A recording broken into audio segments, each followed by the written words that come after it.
Mỗi ngày một đề IELTS Speaking. Chào các bạn, hôm nay chúng mình cùng làm một đề Part 2 thuộc bộ đề quý 1 năm 2025. Chủ đề là An ambition you haven't achieved. Một cái tham vọng mà bạn chưa có đạt được, miêu tả một tham vọng mà bạn chưa đạt được, bạn nên nói đó là tham vọng gì, tại sao bạn chưa đạt được nó, bạn đã làm gì và giải thích bạn cảm thấy thế nào về điều đó.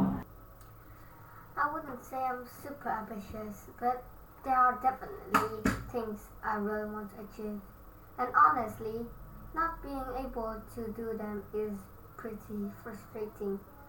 One of those things is becoming fluent in Chinese, something I wanted for ages, because I love this language when I was a teenager, probably because Chinese drama were everywhere back then, and I watched them almost every day.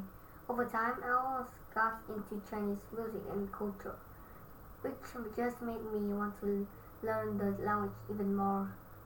But no matter how much I like it, I've never actually been able to reach that goal.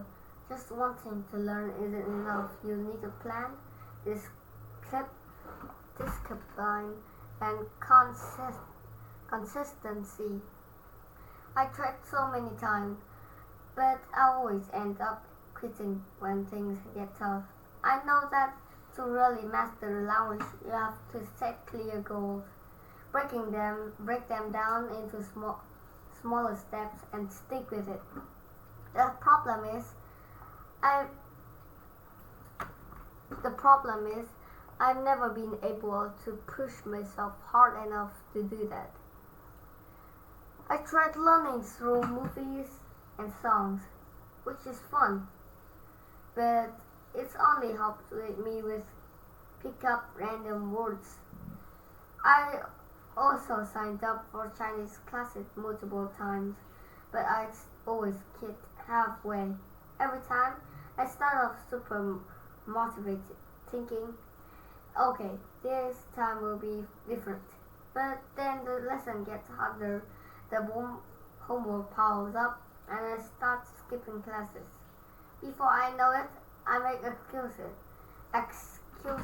avoid studying, and eventually just stop going altogether because it's too embarrassing to go back. The first two times I quit, I felt awful, like I was completely following myself. But after thinking of it, I realized the problem isn't just learning Chinese. It's my habit of procrastinating, which has held me back for a lot of areas. Over time, I made peace with it, but deep down, I still want to achieve this goal. For now, I enjoy watching Chinese movies and listening to Chinese songs. But maybe one day, when life isn't so hectic, I'll give it another shot. Hopefully, by then, I'll be ready to stick with it. Because at this point, I really can't afford to keep quitting.